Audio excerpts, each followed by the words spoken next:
Dober dann, sehr geehrte Damen und Herren, ich muss Ihnen ehrlich gestehen, ich bin richtig gerührt und ich bin wirklich betroffen und ich bin angenehm aufgewühlt und ich möchte Ihnen auch sagen, warum das so ist.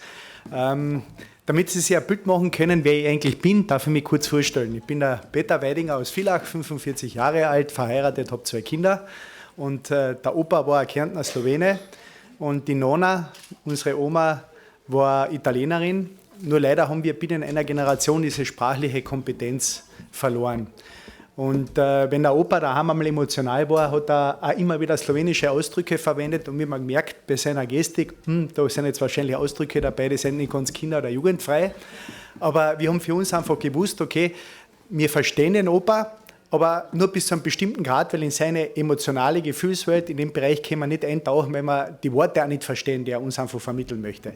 Und das war dann eine besondere Freude, wie meine Schwester mich dann angerufen hat, dass ihre jüngste Tochter sich entschieden hat, den slowenischsprachigen Zweig zu gehen in Lintorp-Völden. Und das sind uns dann die Zahalern anbegonnen, wie man auf Kärntnerisch sagt. Und ich bin überzeugt, es gibt einen wunderbaren Begriff auf Slowenisch, der das eben beschreibt, weil wir einfach uns gefreut haben als Familie, dass wir diesen Wurzeln auch wieder nachspüren. Der Opa war später unternehmerisch unheimlich erfolgreich, weil er die Sprache dafür eingesetzt hat, einfach auch gute Geschäfte zu machen. Das heißt, bei uns in der Familie war dieses Thema immer positiv besetzt. Es war mit sozialen Aufstieg verbunden. Es war damit verbunden, wenn man was kann, dann setzt man das ein und dann kann man für die Früchte seiner Arbeit auch Ernte einfahren. Und später erst habe ich dann Leute kennengelernt, wo eigentlich dann das Thema Slowenisch auch mit anderem Beigeschmack gesehen wurde.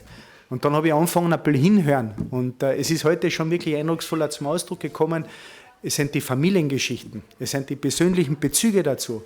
Wenn man eine persönlich positive Erfahrung hat, hat man überhaupt kein Problem, sondern man sieht die Bereicherung. Aber manchmal sind es Verletzungen, manchmal sind es Wunden aus der Vergangenheit, die in den Generationen weitergegeben werden, die dann dazu führen, dass es dann später auch politische Einstellungen gibt, die es schwerer machen, Entscheidungen zu treffen, wo wir uns in einer Demokratie ja immer die Frage stellen, wie gehen wir denn mit den Minderheiten um, in jeglicher Beziehung, sei es mit einer Beeinträchtigung, sei es sprachlicher Natur oder mit anderen Themen verbunden, wie gehen wir damit um? Und deswegen glaube ich, dass es auch ganz wichtig ist, so wie wir es gestern erlebt haben in Verlach, und ich durfte dort mit dabei sein auf Einladung vom Herrn Bürgermeister von Verlach, gemeinsam mit dem Herrn Landeshauptmann, dass dort eine Tafel im öffentlichen Raum aufgestellt wurde, die daran erinnert, dass vor über 80 Jahren 917 Kärntner Slowenen und Sloweninnen deportiert worden sind. Das war eigentlich für mich besonders schlimm zu erfahren, dass auf der anderen Seite die jungen Männer in der Wehrmacht für den Hitler an der Front gekämpft haben und im gleichen Atemzug die Eltern von den Bauernhöfen in Unterkärnten vertrieben wurden, weil sie nicht in die Ideologie damals gepasst haben. Und ich halte es als ganz große Stärke, dass wir im öffentlichen Raum solch eine Symbolik, nämlich dass wir daran erinnern, auch setzen. Warum? Weil wir als Demokratie, ihr alle, wenn ihr euren Schulsprecher, eure Schulsprecherin wählt oder euch selber aufstellt als Klassensprecher, ihr in der Freiheit einen Ausdruck macht, dass Eigenverantwortung, Persönlichkeit und Individualität das sind, das Salz in der Suppe, was es ausmacht. Deswegen möchte ich mich an der Stelle auch herzlich bedanken bei der Frau Bugelnick und beim Herrn Del Monte stellvertretend für die Klasse vom Stiftsgymnasium in St. Paul, die eigentlich mit einer gewissen Unbeschwertheit zum Ausdruck gebracht haben, wie schön das ist, wenn man seine Talente einsetzt. Wenn man verspielt, wo man jedes Recht dazu in der Jugend hat, mit einer Leichtigkeit mit dem Thema umgeht. Schon wissend, dass die Pubertät natürlich noch andere Themen mit sich einherbringt. Ja. Aber die Frage sollte eigentlich für uns politisch sein, wie schaffen wir es, dass ihr als junge Leute euren eigenen Weg gehen könnt, ohne dass die Pakete der Vergangenheit, die aufgrund kultureller Prägung und historischer Ereignisse, die ich früher angesprochen habe, gewisse Generationen noch im Gepäck drin haben und sie vielleicht deswegen auch hinten halten, gewisse Entscheidungen zu treffen, wo man noch mehr tut für die sprachliche Vielfalt, wo man es einfach dazu bekennen, dass das für uns als Kärntner Kultur, Lebensform, aber auch Ausdruck sein sollte von einem politischen Betriebssystem, wie wir miteinander friedlich leben. Weil um was geht es denn? Wenn wir es beweisen, in solchen tollen Regionen, wie wir in Kärnten leben, nämlich am Schnittpunkt von 3 Weltkulturen, der germanischen, der romanischen und der slawischen, dass wir friedlich und gut miteinander umgehen und leben, schaffen wir eine Begehrlichkeit, dass viele Menschen auf der Welt sagen, es zahlt sich aus, sich für die Demokratie einzusetzen.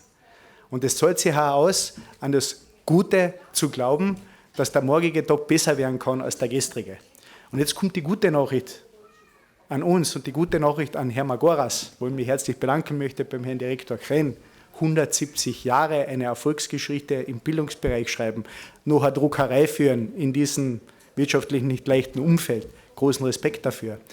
Es liegt an uns, wie erfolgreich wir sind. Wenn wir es schaffen, wir miteinander, wie wir da sind, da in Kärnten, dass wir ein Vorzeigeland sind, dass wir stolz drauf sind, dass wir Slowenisch reden, dass wir Deutsch reden, dass wir Kärntnerisch reden, Englisch reden und alle Sprachen der Welt, die uns die Möglichkeiten ergeben, dass uns die Welt offen steht, dann leisten wir einen wertvollen Beitrag für Frieden, für Gemeinschaft, aber auch, dass jeder von uns ein persönliches, sinnerfülltes Leben führen darf. Und daher möchte ich gleich auch zum Abschluss kommen, noch mit 2 Gedanken.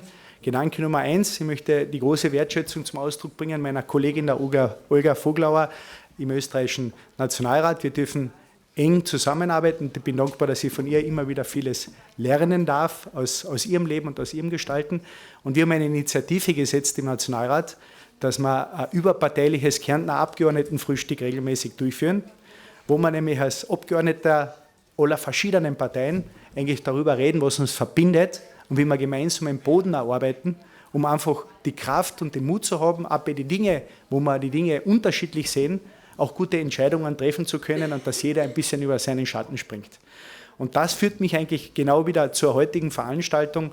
Danke vielmals für diese Hingabe, Herr Martin Pernell, für das Organisieren, für das zur Verfügung stellen, für das Zusammenführen von Persönlichkeiten aus Wissenschaft, aus Politik, aus dem Alpenbogen von Südtirol über Kärnten bis hierher, dass Sie hier einen Raum schaffen und gerade der Jugend die Bühne geben, weil es ist eure Zukunft.